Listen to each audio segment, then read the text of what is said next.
Legenda o atakach dokonywanych przez polskich kawalerzystów na niemieckie czołgi od lat rozbudza wyobraźnię ludzi na całym świecie. Dla jednych jest przejawem polskiej głupoty i naiwności, która miałaby objawiać się nadzieją na pokonanie pojazdu pancernego za pomocą kawałka metalu. Ale już dla drugich jest symbolem polskiej odwagi i poświęcenia dla kraju w trakcie wojny obronnej w 1939 roku, którą historia zapamięta jako kampanię wrześniową. Ale czy takie brawurowe szarże w ogóle miały miejsce? Czy może są po prostu wytworem ludzkiej wyobraźni? Konie były obecne w polskich wojskach praktycznie od zawsze. W 1939 roku kawaleria stanowiła aż 10,5% ogółu polskich sił zbrojnych. Był to udział bardzo wysoki, bo dla porównania kawaleria radziecka w tamtym czasie to zaledwie 6% wojsk, a niemiecka jazda ledwo przekraczała 2% udziału w siłach zbrojnych. Jednak na początku lat 30. XX wieku oddziały wyposażone w te dzielne zwierzęta stawały się coraz bardziej przestarzałe. Dlatego w innych państwach stale je modernizowano. Niestety w Polsce nie było środków na szybkie przekształcenie wszystkich oddziałów kawalerii w jednostki w pełni zmotoryzowane, więc czyniono to jedynie doraźnie.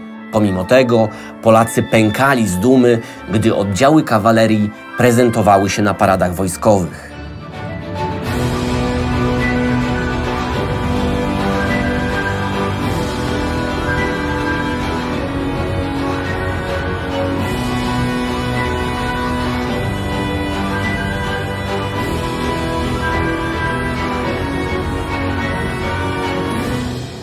Czy więc w umysłach dowódców tych świetnie wyszkolonych i elitarnych jednostek mogła narodzić się idea, aby zaatakować wrogie czołgi, kiedy przecież immanentną cechą tego typu pojazdów pancernych jest odporność na szarże? W trakcie niemieckiego ataku na Polskę hitlerowcy używali głównie słabych i lekkich czołgów Panzerkampfwagen 1, których pancerz w najgrubszym miejscu miał zaledwie 13 mm. I to oznacza, że był ponad 3-krotnie cieńszy niż ta późniejsza radziecka konstrukcja. Ale czy mówimy o pancerzu o grubości 13, 50 czy nawet 90 mm, to nie gra roli, bo żadna szabla nie byłaby w stanie go przebić. Jednak zarówno w filmach, jak i książkach, zwłaszcza obcojęzycznych, możemy znaleźć wyraźne i bardzo precyzyjne opisy tego typu działań polskiej kawalerii. I w zależności od autora podaje się, że miały miejsce w trakcie bitwy pod Krojantami, w trakcie bitwy pod Mokrą, czy w trakcie szarży pod Wólką Węglową. Zastanówmy się nad każdym z tych scenariuszy. Pomorska Brygada Kawalerii otrzymała szczególnie trudne zadanie. Była to ochrona województwa pomorskiego przed odcięciem od reszty kraju w czasie niemieckiego ataku. To właśnie ta formacja 1 września 1939 roku przyjęła m.in. atak niemieckiej 20. Dywizji Piechoty Zmotoryzowanej i po paru godzinach heroicznej walki została zepchnięta w rejony wsi Krojanty.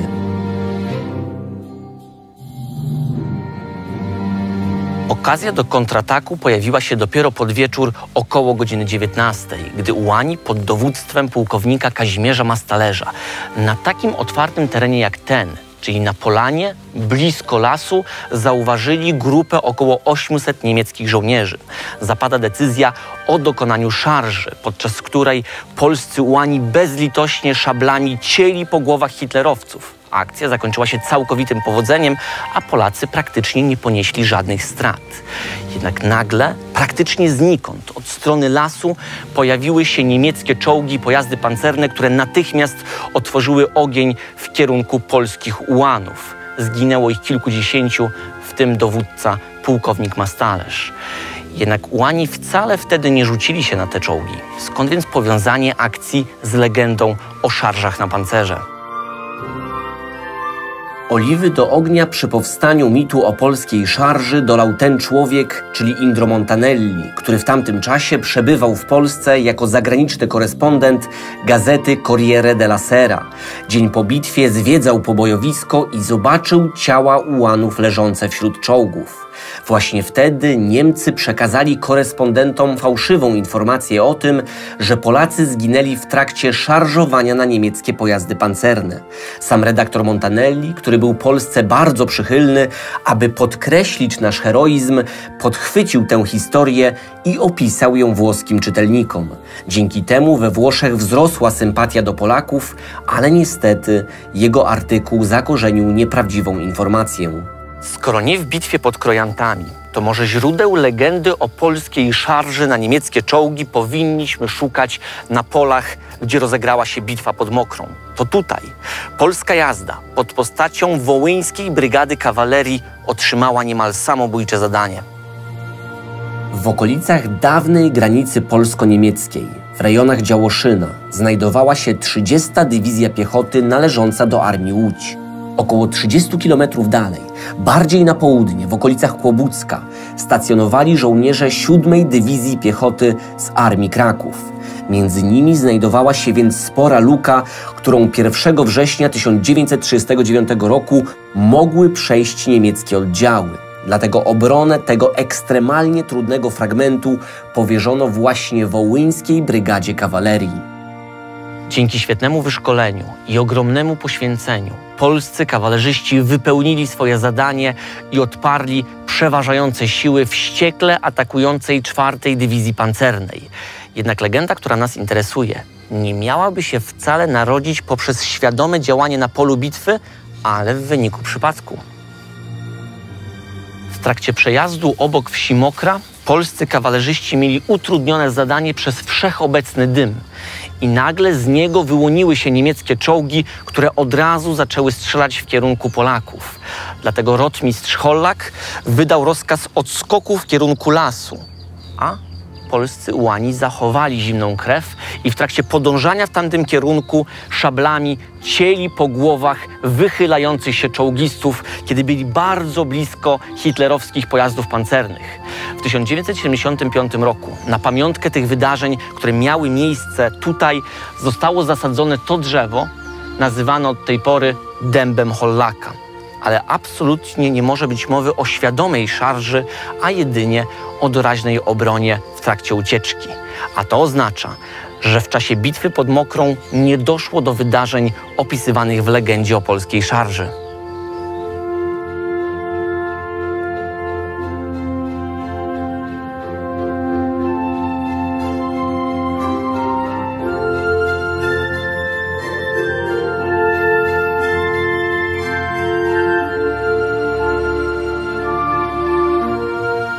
Trzecią, wspomnianą sytuacją, która mogła być początkiem legendy, jest atak pod Wólką Węglową w wykonaniu żołnierzy z 14 Pułku Ułanów Jazłowieckich oraz 9 Pułku Ułanów Małopolskich. W trakcie przedostawania się do Warszawy kawalerzyści spotkali niemieckie wojska. Jednak dowódca, pułkownik Edward Godlewski, nie przestraszył się wcale i po rozdzieleniu zadań przystąpił do szarży.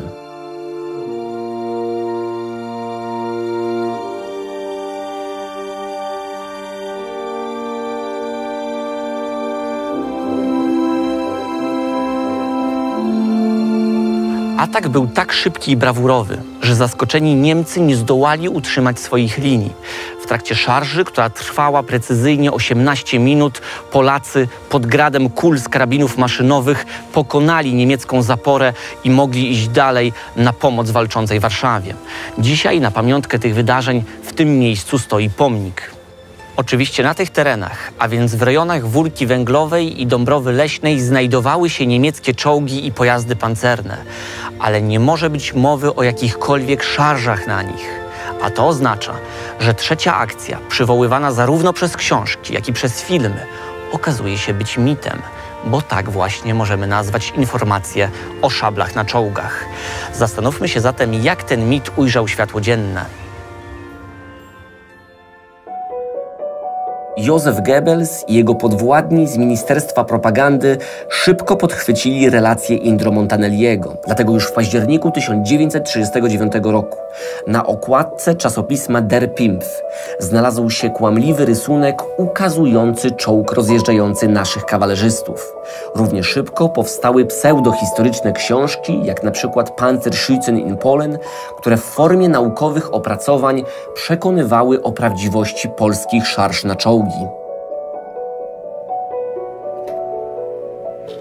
Jednak najmocniej do rozpowszechnienia tego mitu przyczyniły się filmy propagandowe wyświetlane w całych Niemczech. Na jednym z nich, pod tytułem Szwadron bojowy Lützow, widzowie mogli oglądać całkowicie zakłamany i spreparowany obraz polskiej kawalerii atakującej niemieckie czołgi i pojazdy pancerne. W rzeczywistości Polacy byli grani przez słowackich żołnierzy w naprędce zrekonstruowanych mundurach. Ale aby jeszcze bardziej obniżyć naszą wartość, Niemcy zastąpili świetne polskie myśliwce PZL P-11 przestarzałymi czechosłowackimi samolotami Avia B-534. Co ciekawe, Niemcy posiadali polskie maszyny w swoich hangarach, ale dokonując tej zamiany, jeszcze bardziej podkreślali anachroniczność naszych wojsk. I teraz najgorsze w tym wszystkim jest to, że fragmenty tego filmu bardzo często były brane za kronikę historyczną i w takim charakterze wyświetlane w różnych mediach, co niestety jeszcze bardziej ukorzeniło ten mit.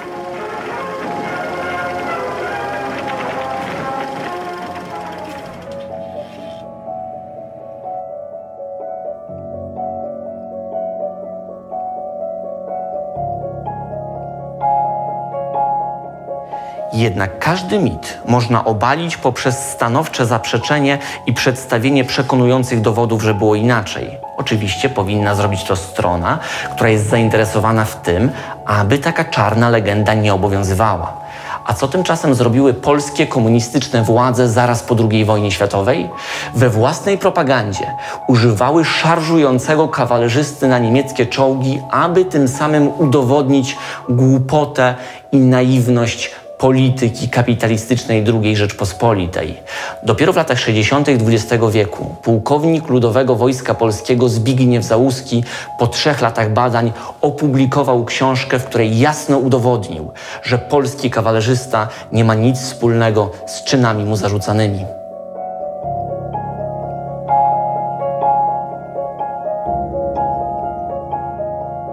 Legendę utrwaliła również polska sztuka, na przykład pod postacią obrazów Jerzego Kossaka. Często towarzyszyły temu nawet dobre intencje, aby podkreślić bohaterstwo naszych żołnierzy.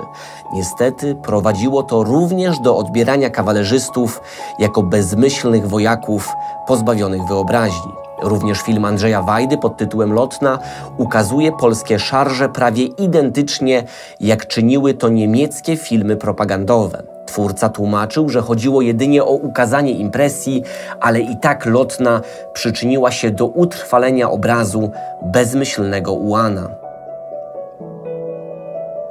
Polska kawaleria, zdaniem wielu znawców wojskowości, wcale nie okazała się anachronizmem, a była jedną z najskuteczniejszych metod na powstrzymanie postępujących niemieckich czołgów. I nie działo się to bynajmniej za pomocą szabli czy lancy, ale dzięki możliwości utworzenia skutecznych zapór ogniowych, które w razie potrzeby można bardzo szybko przenieść w inne miejsce. I to wszystko dzięki świetnemu wyszkoleniu i woli walki. I właśnie taki obraz kawalerzysty powinien pozostać w naszej pamięci.